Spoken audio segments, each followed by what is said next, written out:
അസ്സലാമു അലൈക്കും.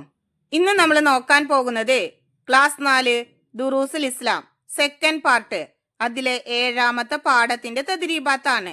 ഈ ഷോർട്സില് തദ്രീബാത്തിലെ കുറച്ച് പ്രവർത്തനങ്ങളാണ് നമ്മൾ നോക്കുന്നത്. ഇതിലെ മുഴുവൻ പ്രവർത്തനങ്ങളും നിങ്ങൾക്ക് വീഡിയോയിൽ ലഭിക്കുന്നതാണ്. തദ്രീബാത്തിലെ 2ാമത്തെ പ്രവർത്തനം നംല ഉൽ ജദ്വൽ, പട്ടിക നിറയ്ക്കാനുള്ളതാണ്. മഅരിക്കത്തുൽ ബദർ, ബദർ യുദ്ധത്തിനെ കുറിച്ചിട്ടുള്ള ഒരു പട്ടികയാണ് നമ്മളിവിടെ പൂർത്തിയാക്കേണ്ടത്. നോക്കൂ, നേതാവ് അൽ മുസ്ലിമോൻ, അവിടെ നിങ്ങൾ എഴുതേണ്ടത് നബി സല്ലല്ലാഹു അലൈഹി വസല്ലമ. അൽ മുശ്രിക്കോൻ, അവിടെ നിങ്ങൾ എഴുതേണ്ടത് അബൂജഹൽ. സൈനിക എണ്ണം 313. അൽ മുശ്രിക്കോൻ എന്നുള്ള കോളത്തില് 1000ഓളം. ആയുധശേഷി മുസ്ലിമോൻ മതിയായിരുന്നില്ല, മുശ്രിക്കോൻ സർവായുധർ. ബന്ദികൾ മുശ്രിക്കോൻ എന്നുള്ള കോളത്തിൽ നിങ്ങൾ 70 പേർ എന്ന് എഴുതുക. വിജയികൾ മുസ്ലിമോൻ എന്നുള്ള കോളത്തില് മുസ്ലിം സൈന്യം. പരാജിതർ മുശ്രിക്കോൻ എന്നുള്ള കോളത്തില് മുശ്രിക് സൈന്യം. നിങ്ങൾ അത് കൃത്യമായിട്ട് നോക്കിയിട്ട് അവിടെ എഴുതുക. തദ്രീബാത്തിലെ 3ാമത്തെ പ്രവർത്തനം നുജീബ്, ഉത്തരം എഴുതാനുള്ളതാണ്. 1ാമത്തെ ചോദ്യം, എണ്ണവും സജ്ജീകരണവും കുറവായിട്ടും മുസ്ലിങ്ങൾ ബദറിൽ വിജയിച്ചു, എന്തുകൊണ്ട്? ഉത്തരം, മുസ്ലിങ്ങൾ അടിയുറച്ച ഈമാനോടെ ശത്രുക്കളെ നേരിട്ടു.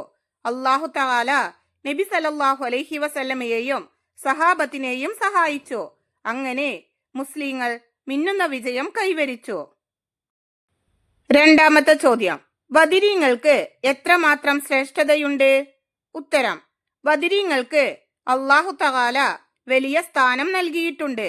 ഒരിക്കൽ ജിബ്രീൽ അലൈഹിസ്സലാം നബി സല്ലല്ലാഹു അലൈഹി വസല്ലമയോട് ചോദിച്ചു, ബദറിൽ പങ്കെടുത്തവരുടെ സ്ഥാനം എന്താണെന്ന്. അപ്പോൾ നബി സല്ലല്ലാഹു അലൈഹി വസല്ലമ പറഞ്ഞത് അവർ മുസ്ലിങ്ങളിൽ ഏറ്റവും ശ്രേഷ്ഠരാണെന്നായിരുന്നു. 3ാമത്തെ ചോദ്യം, ബദർ യുദ്ധത്തിന്റെ കാരണമെന്ത്?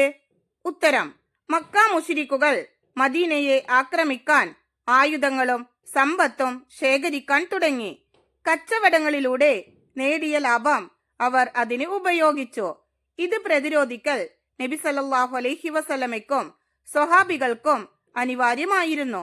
ഈ സന്ദർഭത്തിൽ അബൂ സുഫിയാന്റെ നേതൃത്വത്തിലുള്ള കച്ചവട സംഘത്തെ പിടിക്കാൻ നബി സല്ലല്ലാഹു അലൈഹി വസല്ലമ 313 സ്വഹാബികളുമായി പുറപ്പെട്ടു. വിവരമറിഞ്ഞ അബൂജഹലിന്റെ നേതൃത്വത്തിൽ സർവായുധ സജ്ജരായ 1000ഓളം യോദ്ധാക്കളുള്ള ഒരു സൈന്യം പുറപ്പെട്ടു. ഇതിലെ ബാക്കി പ്രവർത്തനങ്ങൾ നിങ്ങൾക്ക് വീഡിയോയിൽ ലഭിക്കുന്നതാണ് ഇൻഷാ അല്ലാഹ്.